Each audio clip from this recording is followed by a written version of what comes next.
খবর 24 সাথে আপনাকে স্বাগত।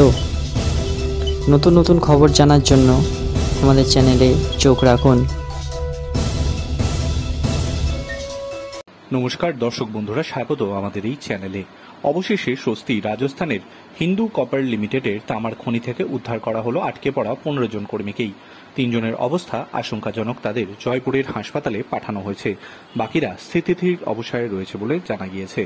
মঙ্গলবার রাতে রাজস্থানের ঝুনঝুনু জেলায় অবস্থিত হিন্দুস্তান কপার লিমিটেডের একটি তামার খনিতে বিপর্যয় ঘটে। ওই খনি পর্যবেক্ষণে গিয়েছিলেন কলকাতার ভিজিল্যান্স টিম। পর্যবেক্ষণ শেষে তারা যখন উঠে আসছিলেন সেই সময় খনির ভিতরে আচমকাই ছিঁড়ে পড়ে লিফটের চেন। HCL এর আধিকারিক সহ 14 জন আটকে পড়েন। 577 ফুট গভীরে গিয়ে লিফটটি ঝুলতে থাকে। রাত থেকেই শুরু হয়েছিল উদ্ধার কাজ। অবশেষে 12 ঘন্টা পর সুরক্ষিতভাবে উদ্ধার করা হলো আটকে থাকা 15 জনকে। উদ্ধারকারী দলের তরফে জানানো হয়েছে সকলকে সুরক্ষিতভাবেই উদ্ধার করা হয়েছে, কোনো প্রাণহানির ঘটনা ঘটেনি। হঠাৎই লিফট ছিঁড়ে পড়ায় কয়েকজন আহত হয়েছেন, তাদের চিকিৎসার জন্য হাসপাতালে নিয়ে যাওয়া হয়েছে।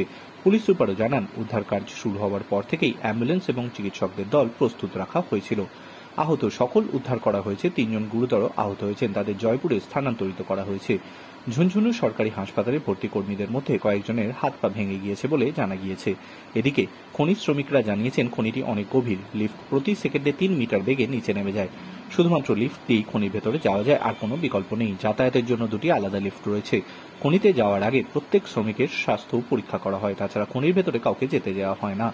মঙ্গলবার খনির একটি লিফট ছিঁড়তেই চেইন ছিঁড়ে গিয়ে এই বিপত্তি ঘটে। Bureau report.